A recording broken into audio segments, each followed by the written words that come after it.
दोस्तों, मैं अमित शास्त्री निरंतर आप सभी से चर्चा कर रहा हूँ हिंदी व्याकरण के 1000 प्रश्नों की पीडीएफ लेकर के।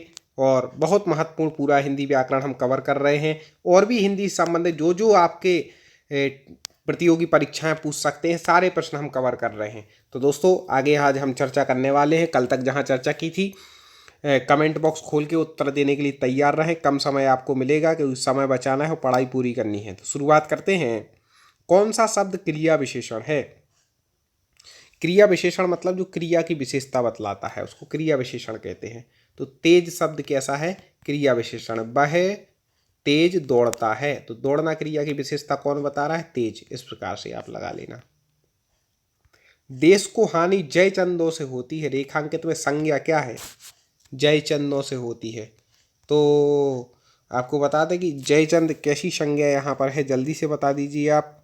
हाँ, बिल्कुल सही, जातिवाचक संज्ञा है। कोई कहे भाई जयचंद नाम का तो व्यक्ति था, अब लेकिन जब व्यक्ति कोई ऐसा काम कर देता है कि उसके लिए प्रयुक्त होने लगता है, इसने धोखा किया था, तो उसको जब से क्या बोले कि जयचंद, एक जाति हो गई कि जो लोग धोखेबाज होते हैं उन्हें लोग क्या कह देते, तुम जयचंद हो हमारे बीच के।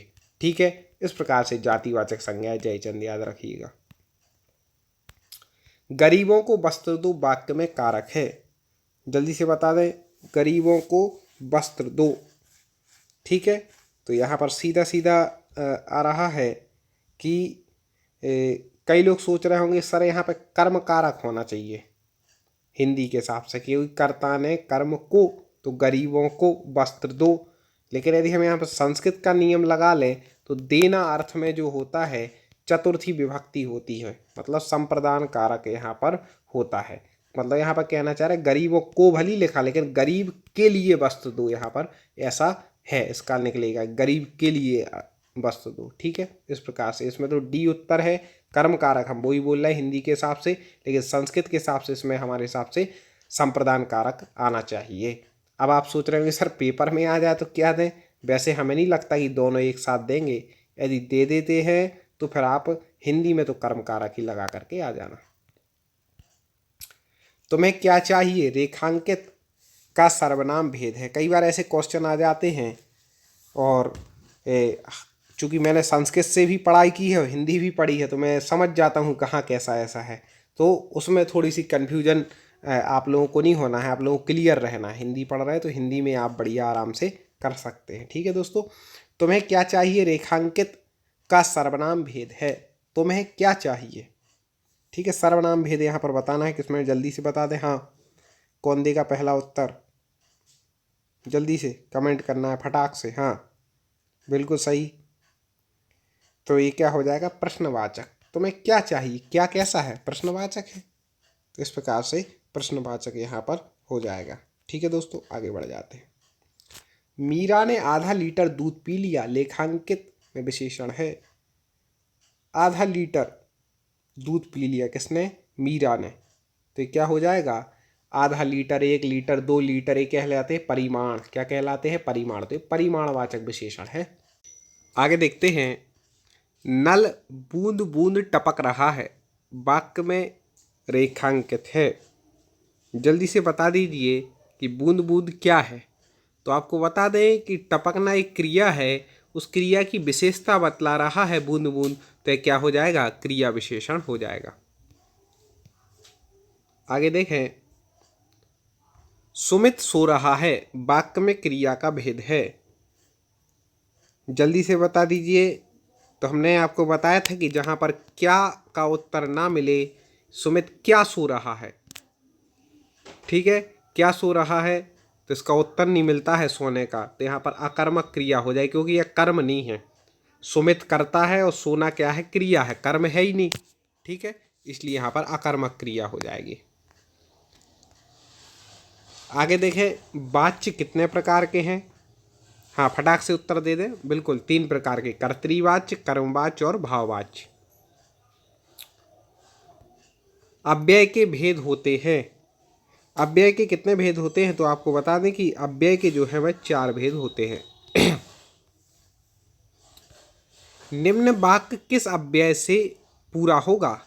आज धन खालिस्तान कोई नहीं पूछता।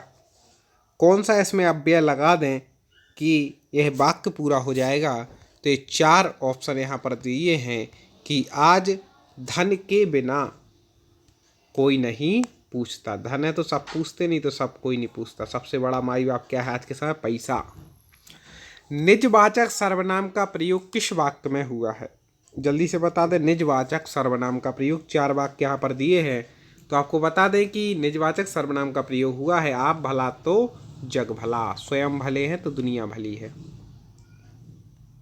शिव का विशेषण होगा, कई बार पूछा, परीक्षाओं में भी पूछा गया, वेरी वेरी आईएमपी है, जिसको हम आईएमपी बोल दें समझ लें वो रट लेना है। तो शिव का हो जाएगा शैव। ठीक है, शैव। आगे देखें, वह घर पर पहुंच गया। इस वाक्य में पहुंच गया निम्नांकित में से किस क्रिया का उदाहरण है? पहुंच गया किस क्रिया का उदाहरण है? वह घर पर पहुंच गया, जल्दी से बता दीजिए। हाँ बिल्कुल सही, संयुक्त क्रिया का उदाहरण है। ठीक है, पहुंच गया, पहुंचना और गया दो दो आ रही है, इसलिए उसको क्या बोलेंगे? संयुक्त क्रिया। इनमें से अपादान कारक की विभक्ति कौन सी है? कई बार बता चुके हैं अपादान कारक। ठीक है, कर्ता ने कर्म को करण से संप्रदान के लिए अपादान से। ठीक है, तो अपादान कारक की विभक्ति क्या हो जाएगी? से। अलग होने के अर्थ में से होता है, इस बात को याद रखिएगा। उसमें शायद गलत दिया, आगे देखें। शब्द, अरे हाँ, शब्द जब वाक्य में प्रयुक्त होने की योग्यता प्राप्त करता है तो उसे कहा जाता है, क्या कहा जाता है? तो वाक्य में जब शब्द प्रयुक्त होता है उसको पद कहते हैं। शब्दों से मिलकर के क्या बनते हैं? पद बनते हैं। कई बार पीडीएफ आगे ऐसी हो जाती है। चलिए ठीक है दोस्तों, आगे इस पे चर्चा करते हैं। और पृथ्वी का पर्यायवाची शब्द है, कई बार पूछा गया है, जल्दी से बता दें इनमें से पृथ्वी का पर्यायवाची शब्द कौन सा है? 4 ऑप्शन दिए। कमेंट बिल्कुल आपको फटाफट करना है दोस्तों। कौन कितने कमेंट कितने सही करता है, स्वयं का अंदाजा आपको स्वयं लगाना है। हाँ, तो पृथ्वी का पर्यायवाची हो जाएगा रत्न गर्भा, क्योंकि इसके गर्भ में क्या है? रत्न है। परीक्षाओं में बार बार पूछा जाने वाला पर्यायवाची आ गया है। अनिल का पर्यायवाची है, इसकी हमने ट्रिक भी बताई थी। अनिल का जो पर्यायवाची हो जाएगा वह आपको बता दें कि इसका उत्तर हो जाएगा पवन। पवन मतलब वायु, और अनिल मतलब भी क्या है? वायु। अब कई लोग अनल और अनिल में कंफ्यूज होते हैं, तो हमने बताया था कोई अपने बच्चे का नाम अनिल रखता है, क्योंकि वायु इसका अर्थ है वायु शीतल होती है। अनल नहीं रखता, अनल का अर्थ होता है अग्नि। ठीक है, तो अनल मतलब अग्नि, अनिल मतलब वायु, ऐसे आप याद रखिएगा। मृगेंद्र का पर्यायवाची कई बार पूछा गया। हाँ, कौन देगा पहले उत्तर? बिल्कुल सही, शार्दूल। मृगेंद्र बोलते हैं, याद रखिएगा, सिंह को, सिंह को। मृग बोलते हैं हिरण को, याद रखिएगा। लेकिन मृगों का जो स्वामी इंद्र है वह शार्दूल। ठीक है, शार्दूल मतलब भी क्या होता है? सिंह, और मृगेंद्र मतलब भी सिंह। तनु का पर्यायवाची है तनु। तनु मतलब होता है शरीर।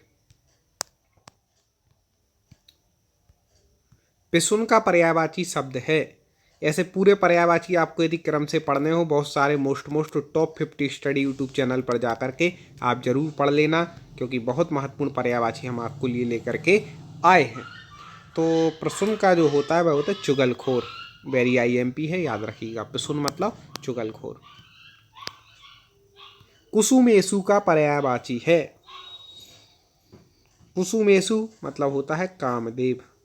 ठीक है दोस्तों, अच्छे लग रहे हो बस लाइक कर दें वीडियो। कमल का पर्यायवाची शब्द है।